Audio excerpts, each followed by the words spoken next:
Pan Brothers is Indonesia's biggest garment manufacturer. It employs around 32,000 people and is also committed to the UN's sustainability goals.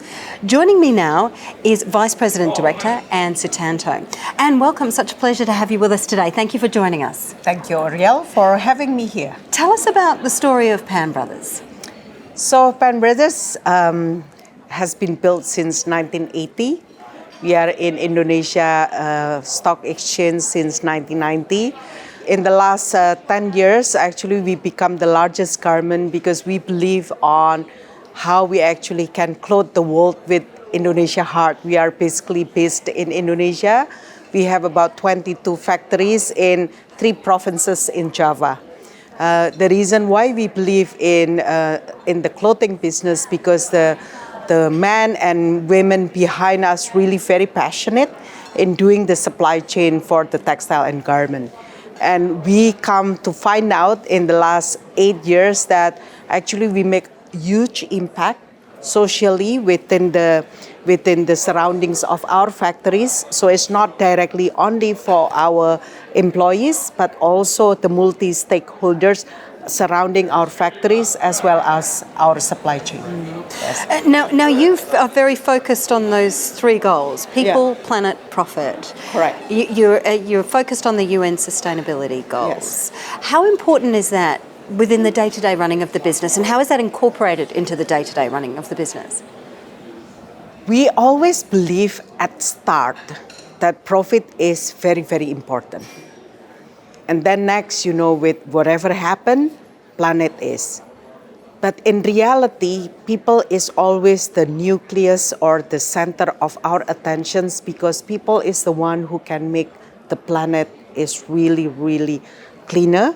And also the profit happens when the people really, really very passionate with what we have done, what we are doing. So at the end of the day, it all comes back to the people. So it's not really equal in a sense, even though we have 3 Ps, because the people is the one who has the purpose of having a cleaner energy that we are using, on having a zero waste that we are aiming, and making sure that what we actually produce really a quality goods that are beneficial for our clients. And then at the end of the day, we also want to make sure that the people behind the working space actually really enjoy working with us. So everything is about people-centric at the end. The environment is something that we cannot avoid not to maintain. And also the profit is working behind it because to ensure that actually we can invest back to the people as well as the infrastructures, because everything is about also right now productivity, efficiency, but how we actually can ensure that no one is left behind.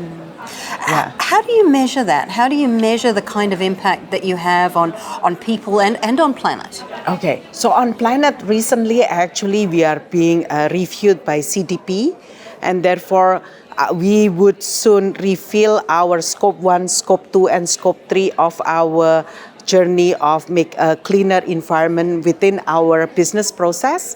So it's SBTI based, so that's this year. On our people, actually, we have make a pathway on, first of all, our own team, how they actually can progress, not only towards the gender equality, but we put everything within gender lens, because we want to make sure that everyone has a choice, everyone has equal chance to actually become of our workforce and then ramp up to be promoted, even though they do not come from university level background, but they actually have equal chance with others if they are really willing to be promoted and have equal rights, because we do train a lot of people. We send people to be re-educated back to make sure that actually they can do digitalizations as well as automations as part of our journey towards clothing the world with Indonesia heart. Yes. The UN recently released a report, UN Women, Yes. on gender diversity. Yes. And how we are really not where we should be. Yeah. when it comes. And this is a global issue, of course, not Yeah. just in Indonesia or Malaysia. It's a global issue. Yeah. How is Indonesia? I mean, you're working so hard on this issue. You've just been talking about it. Yeah. How is Indonesia as a country, standing up when it comes to this? And what sort of response is there to the pressure that corporates like yourselves are putting on Indonesia to actually do better? So actually, a few years back, we are founding together with 7 other large corporates, Indonesia Business Coalitions on Women Empowerment. At first, I said to myself, we are already 90% gender equal, means that we actually employ more female than male in our workforce.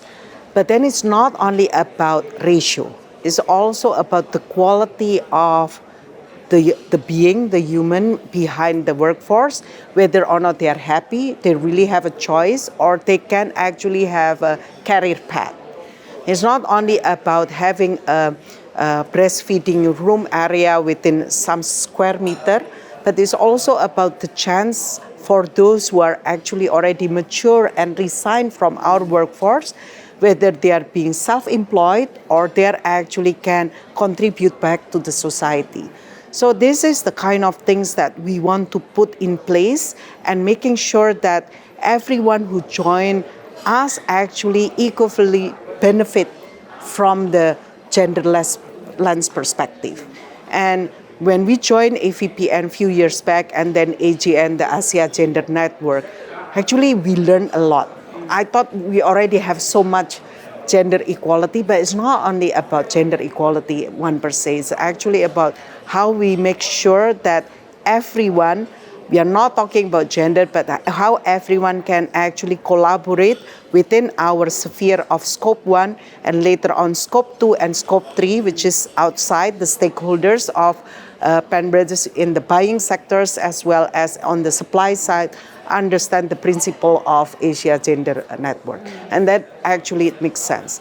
On Indonesia, I think the government has put more regulations on sexual harassment, last year and has been ratified, and this year has been socialized. But it's not only about the regulations, right? How we in the corporate side, actually blend this into our lifestyle and do more respect.